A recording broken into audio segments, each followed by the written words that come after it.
Wyoming Territory, June 1882.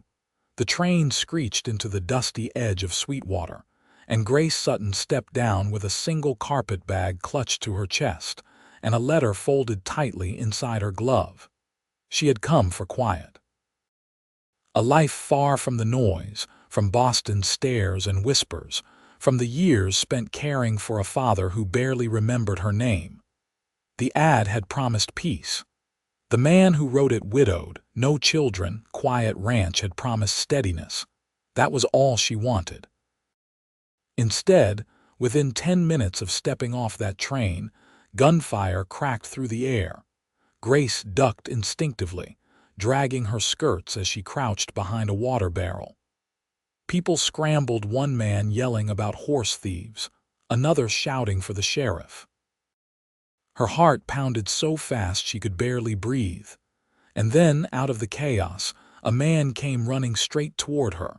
He was tall, broad-shouldered, with dark hair falling under a weather-worn hat. His shirt was half-buttoned, dust streaked across his jaw. He grabbed her arm, pulling her up without hesitation. "Come on," he barked, voice low and urgent. I just got here," she stammered. "You want to stay alive, follow me." She ran. They ducked behind the livery, then into a narrow alley where the sound of shouting faded. Grace pressed a hand to her chest, trying to catch her breath. The man leaned against the wall, eyes on her. "You all right?" "I think so," she blinked. "What happened?" "Someone tried to steal a palomino off Doyle's hitch post. Doyle does not take that kindly, neither do his brothers." He exhaled. "You always pick towns like this for your vacations." "This is not a vacation," she said, straightening her shoulders. "I am here as a mail-order bride." His eyebrows lifted, and for the first time she saw the sharp intelligence behind his eyes, the way he studied her face like he was trying to figure her out. "Mail-order bride," he repeated. "Well, you sure landed in the right town for that." "My groom's name is Robert Creeley," she said.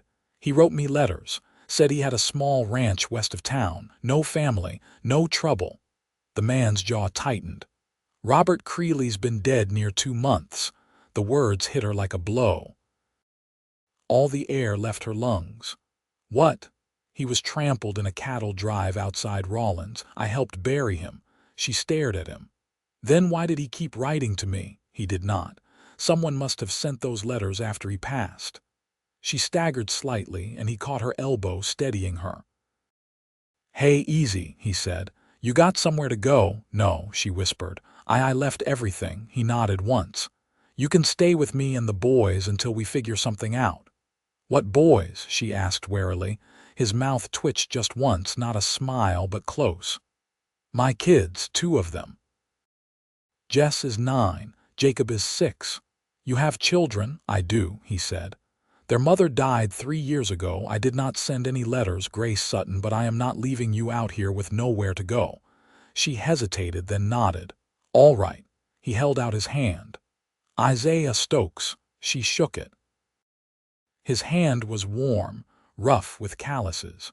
"Grace, let's get you out of town before Doyle shoots someone else."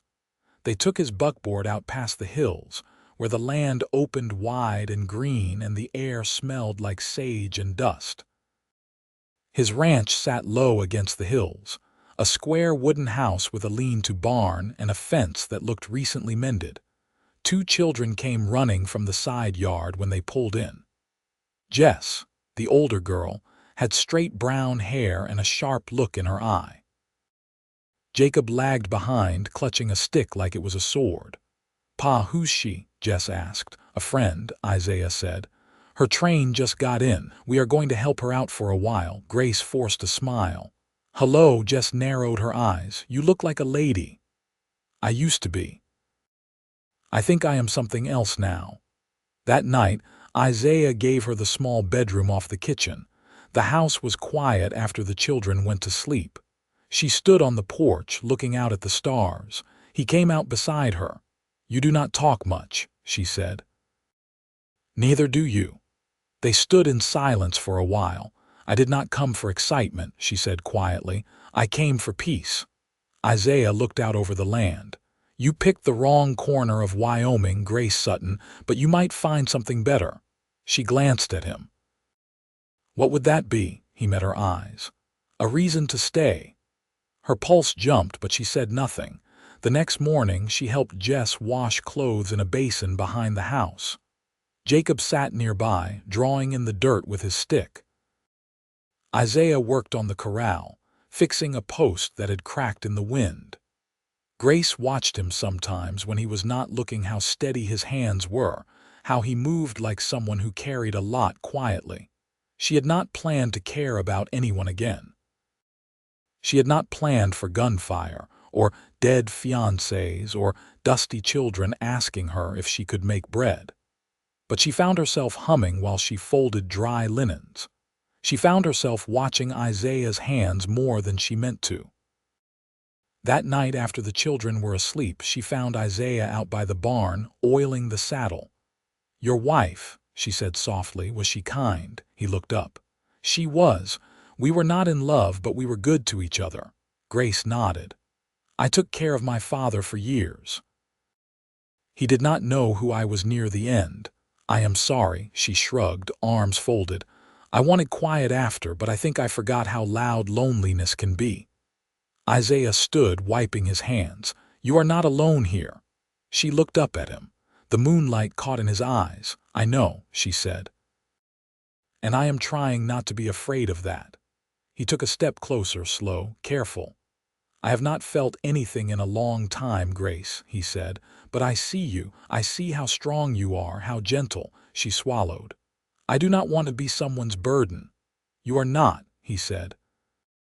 "You are something good." Her heart twisted. She stepped closer. "I do not want to leave." "You do not have to." And then, quiet and certain, he leaned in and kissed her. It was not rushed. It was not wild. It was steady, like the first step into something that would last. Isaiah rose before the sun, as always. The east was barely blushing when he stepped into the yard, the weight of habit moving through him. He paused near the chicken coop, noting the fox tracks pressed into the earth. One chicken gone. He'd set a snare near the fence tonight. From the open window came the clatter of a pan and a quiet hum. Grace, already stirring. She'd begun doing that 3 mornings ago without being asked. He hadn't expected her to stay past the week, but she hadn't brought it up again, and he hadn't pressed. Some things didn't need naming yet. He found her kneeling by the stove, coaxing flame from kindling. She looked up, hair braided tight, sleeves rolled. "I hope you don't mind. Jess showed me where you keep the flour." "Not at all," he said. "I'd be a fool to object." "I figured I'd try my hand at corn cakes," she said, standing. "My father liked them with sorghum. I never did, but I remembered how to make them without." He nodded, watching her pour batter into the hot pan. Her movements were deliberate, not hurried. She never fidgeted, never filled silences with noise. He liked that more than he could say. Jess wandered in, rubbing sleep from her eyes. "You made those?" she asked. Grace glanced back. "We'll see if they're worth eating before we get excited." Isaiah sat across from her at the table. "Jacob still asleep?" Jess nodded. "He was talking in his sleep again. Something about a pirate horse." Grace smiled faintly. "That sounds like something worth drawing." After breakfast, Isaiah saddled the mule and hitched it to the cart. The north pasture fence had a section leaning and needed shoring. Grace packed him a tin of leftover cakes and handed it to him without a word. Her hand brushed his, and neither of them pulled away right away. "I'll be back before supper," he said. "We'll be here," she replied. He kept glancing back as he rode out, the dust curling behind the cart and the house growing smaller behind him. Back at the house, Grace folded the breakfast cloth and rinsed the tin plates. Jess helped without prompting, drying each one carefully and stacking them. Jacob sat on the floor, tracing wagon wheels into an old flour sack with a bit of charcoal. Grace turned toward Jess. "Do you like school?" Jess shrugged. Ma taught us letters. Pa tries, but he gets tired at night. I'd like to read real books, though. Not just the Bible and the seed catalog. Grace nodded thoughtfully. I taught girls in Boston before my father fell ill. If you'd like, I could teach you more. Jess looked up, cautious. You'd stay that long? I was thinking I might, Grace said. If your father doesn't mind. He won't, Jess said quickly. Then, quieter, he's better with you here. Grace looked at her carefully. How so? He listens more. He laughs sometimes. He fixed the hinge on the barn door yesterday. He's been meaning to for weeks. Grace felt warmth rise in her chest, simple and sure. She turned toward the window. He's a good man, Jess shrugged. I guess. He don't say much. Those are often the ones worth listening to, Grace said. That afternoon they walked to the creek behind the ridge. Jess skipped flat stones and Jacob tried to catch frogs with his hands. Grace sat on the bank, sewing a patch onto Jacob's shirt. The needlework steadied her. She watched the children, but she was thinking of Isaiah, how he'd leaned closer lately, how his voice had softened each time he said her name. When they returned to the house, he was already back, washing his hands in the basin outside. His sleeves were rolled, the sun catching the hair on his forearms. Grace stepped out onto the porch. I've got water heating, she said. You've got dust in your eyebrows. He chuckled low in his throat. That bad? Looks like you rolled through the fence instead of fixing it. He stepped closer, holding out the tin she'd packed. Best corn cakes I've had since I was a boy. Flattery, she said, arching a brow. Truth. They stood that way for a long moment, the wind tugging at the hem of her skirt, his hand still holding the tin between them. You miss Boston? He asked at last. She considered. Not the noise, not the people, but I miss the sound of carriage wheels on cobblestone. The smell of ink and paper. I used to write letters for other people. Widow neighbors, mostly. I liked finding their words for them. You write any of your own? I used to, she said. Then I stopped, he nodded. Maybe you'll start again. Maybe, she said. You've got good land here. It's quiet but not empty. No, he said, watching her. Not anymore. That night after the children slept, they sat near the hearth, the light low. Grace mended a torn hem in Jess's dress. Isaiah carved a bit of pine into the rough shape of a horse. I never thought I'd be raising them alone, he said quietly. I thought we'd grow old together, but she got sick fast, fever and cough. I buried her under the cottonwood tree. Grace looked up. I'm sorry, he nodded. I didn't tell the children much. Just that she'd gone to sleep and wouldn't wake. Jess figured it out. Jacob still asks if she'll come back. Grace set her needle down. It's a hard thing, the not knowing how to explain loss. He looked at her across the shadows. You explain it better just by being here. They sat in silence after that, the kind that didn't ache, and when he stood to bank the fire, he paused beside her chair, resting his hand gently on her shoulder.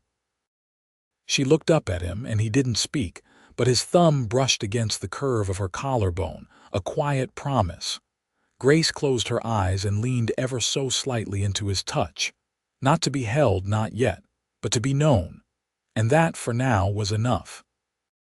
The early July sun came slow and warm, casting long gold across the wheatgrass and waking the bees in the wild rose thickets. Grace buttoned her bodice with steady fingers, listening to the soft creak of Isaiah's boots outside. The days had taken on their own rhythm, now unspoken, but understood. She washed before breakfast. He brought in kindling. Jess and Jacob fed the hens. The house had begun to breathe like a living thing again. That morning, Isaiah called from the porch. We've got company coming. Grace stepped out, drying her hands on her apron. Who? Harold Fraser. Runs the trail station east of here. Owes me 3 posts and a borrowed bit. She scanned his face. That all? Man doesn't ride 5 miles just to return a bit, Isaiah said. He's likely bringing news. Grace nodded once and went inside to prepare coffee. When Fraser rode in, he dismounted stiffly and tipped his hat toward the house. His beard was grayer than his hair, and his boots bore the red dust of the high flats. Isaiah met him near the pump. "You didn't come just to settle old trades." Fraser leaned against the rail. "Heard something you'll want to know. Fella's been asking around Rawlins for a woman by the name of Grace Sutton." Grace stood in the doorway, her breath catching. Isaiah turned to her, then back to Fraser. "What sort of fella? Eastern type? Clean coat, polished boots?" "Offered coin for information. Says he's family." "I don't have any left," Grace said from the porch. Fraser looked up. "He's headed west, might pass through here before week's out." Isaiah's jaw worked for a moment. "You didn't tell him anything, didn't know anything to tell," Fraser said. "But I figured you'd want the warning." Isaiah nodded once. "I appreciate it." After Fraser rode off, Grace stayed quiet, arms folded against her ribs. Isaiah stepped beside her. "You want to tell me who he is?" She nodded, slow. "My father's cousin, Charles Everlie. He tried to take control of my father's estate before he passed. Claimed I wasn't in a fit state to manage anything. Said I was too delicate." Isaiah studied her. "He ever lay a hand on you?" "No," she said. "But words can bruise just as deep. When I wouldn't sign my rights over, he started a petition to have me declared unstable. That's when I answered Robert Creeley's ad." Isaiah's voice was even. "If he comes, he won't take you." She looked at him, full in the eyes. "I'm not afraid of him." "But I don't want the children hearing his poison," he nodded. "They won't."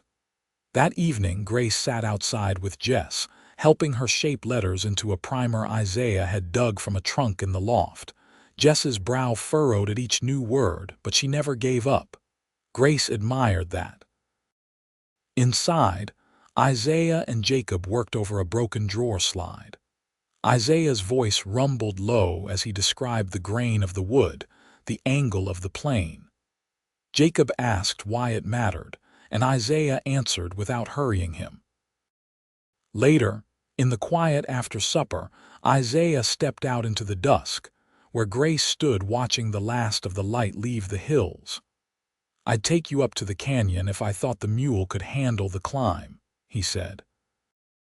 "There's a spot up there where the creek cuts through basalt and makes a sound like wind through glass." She turned toward him. "Why haven't you gone in a while?" He shrugged. "Didn't have anyone to show it to." She smiled just a little. "I'd like that. You ever think about leaving again?" he asked. "I did the first week," she said. "I thought I'd made a mistake, but then Jess asked me if I'd stay long enough to see her birthday. And Jacob asked if I'd kiss his scraped knee." Isaiah looked at her, something quiet unfolding behind his eyes. "I never held much stock in fate," he said. "But every day you're here, I start to wonder." He reached for her hand, not brusque, not hesitant, just sure. She let him take it. "You think there's a place for me here?" she asked. "There's more than a place," he said. "There's a piece missing, and it's your shape." Her breath caught, and something in her eased deep down. "I want to build something," she said. "Not just a shelter, a life." He stepped closer. "Then let's build it together." When he kissed her, it wasn't cautious. It was rooted. Slow as turning soil, steady as rain on new grass. She held on to his collar, and when they parted, she rested her forehead against his. "Whatever comes," she whispered, "I'm not going anywhere." "I know," he said, and he believed it. By Thursday, the wind shifted. It came down from the high ridges, dry and restless, lifting the scent of creosote and stirring the cottonwoods with a sound like breath. Grace stood at the window after breakfast, wiping her hands on a cloth, her brow drawn. The horses were uneasy, shifting in their pen with no reason she could see. Isaiah stepped in from the yard, dust brushing his shoulders. He set his hat on the peg and unbuckled his belt slowly, as if weighing his words. "He's coming," he said simply. She didn't ask how he knew. It was in the way the wind moved, in the silence of the birds, in the way Jess had asked if they could stay close to the house that afternoon without knowing why. "Will you speak to him?" she asked, voice low. "I'll speak to him," Isaiah said. "But not alone." Grace nodded. "If he asks me to leave, I won't argue with him. I'll tell him I've made a life here. You don't have to explain anything to him." "I do," she said quietly, "not for his sake. For mine." They didn't speak again until mid-morning, when Jess and Jacob were settled with chores inside, and a single rider crested the distant rise. The man's coat was too dark for the heat, his posture too stiff for country travel. He rode a bay gelding with polished tack and paused at the gate like he expected someone else to come open it. Isaiah didn't move. Grace walked out beside him. Charles Everlie dismounted, brushing invisible dust from his sleeves with the back of one gloved hand. His gaze swept over the house, the barn, the dry field beyond. "You've gone to considerable lengths," he said, meeting Grace's eyes. "For a woman of your breeding." "I came to be useful," she said. "That's more than I ever managed under your roof." He looked toward Isaiah. "And who are you to her?" Isaiah didn't flinch. "The man who offered her shelter when no one else did." "Shelter," Charles echoed. "Is that what you call this?" He gestured to the lean barn, the cracked water trough. "You're living like field hands." "I live like someone who earns what he has," Isaiah said. Charles turned back to Grace. "You're still a Sutton. Your father's estate was mine," she said, "until you tried to claim it before the ground was even cold." He took a step closer. "You don't belong here. You're not suited to this kind of life." "I didn't come to suit it," she said. "I came to make it mine." His mouth tensed. "You're throwing everything away." Isaiah shifted. "She hasn't thrown anything. She's built something." Charles looked between them, disgust tugging at his features. "You think he loves you, Grace?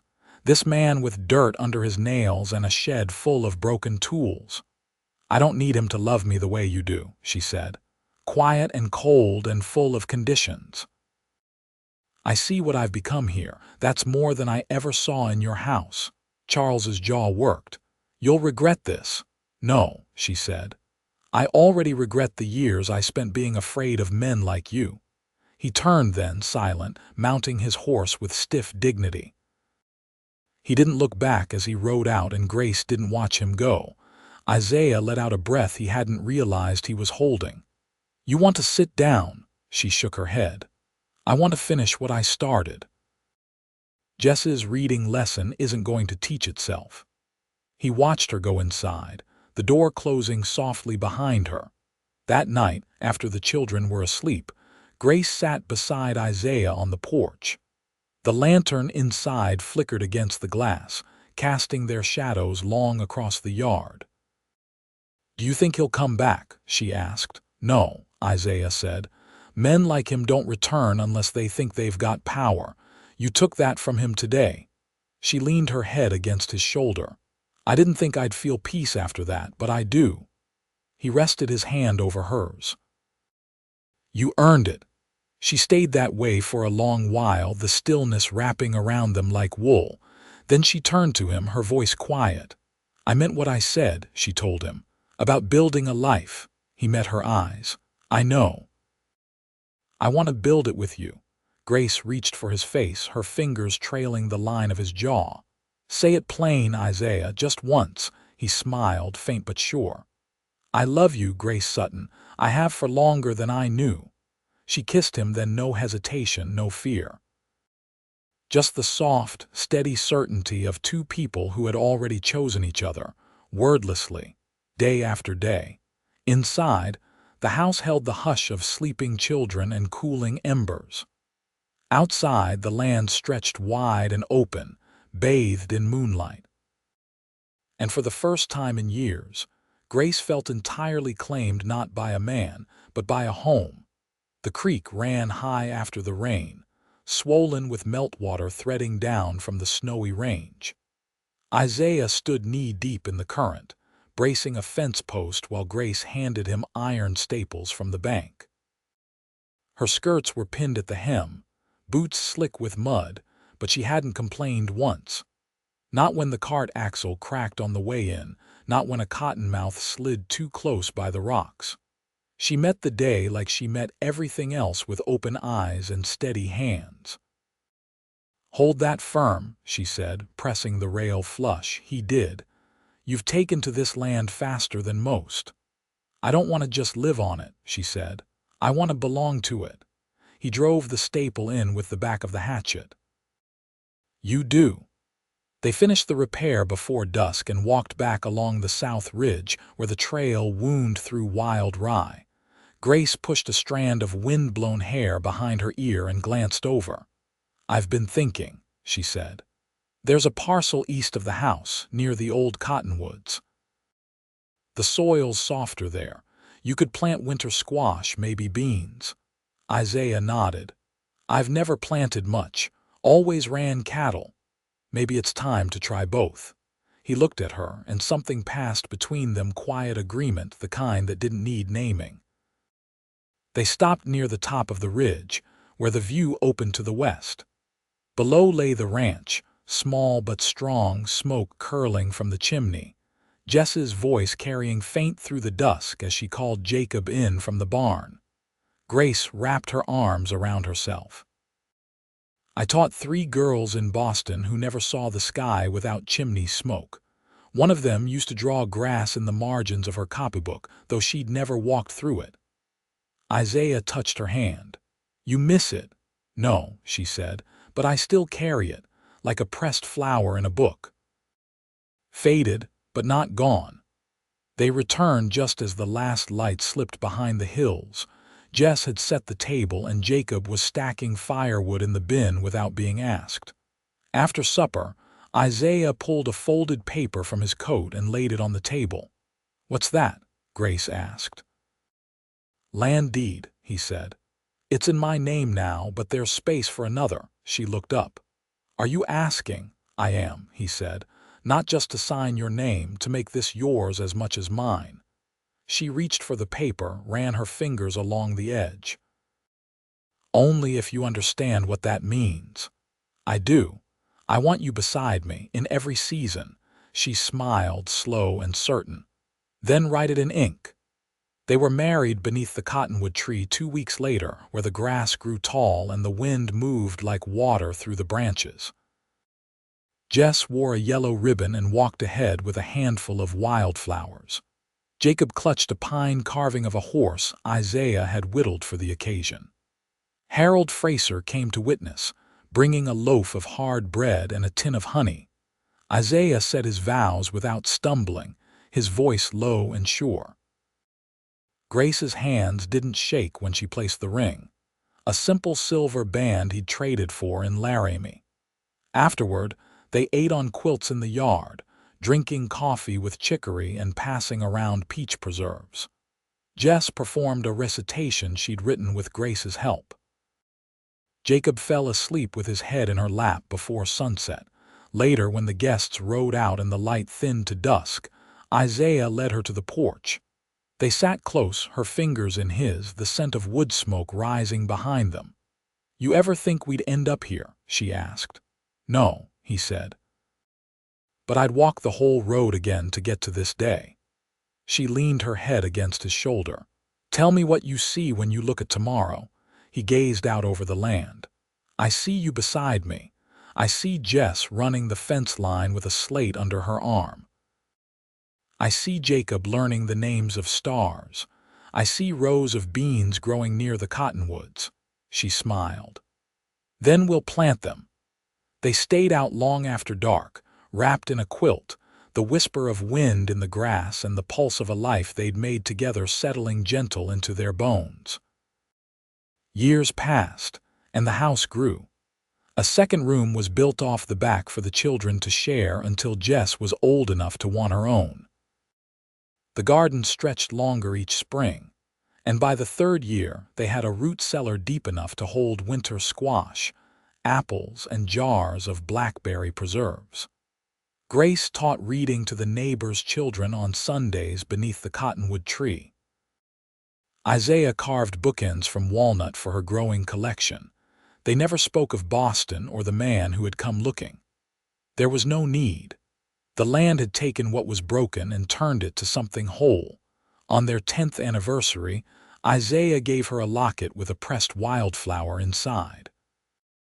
She wore it every day after, and when, one autumn evening, Jess packed a valise and rode east to study teaching, she left behind a letter that said only, "You showed me how to begin." Isaiah and Grace stood together on the porch, watching the trail disappear into gold-leafed hills. He slipped his arm around her waist. "She'll come back," he said. "She knows where home is," Grace replied, and she did. They all did. Because home was not a place on a map, it was the life they'd built, side by side, and it would hold. Always.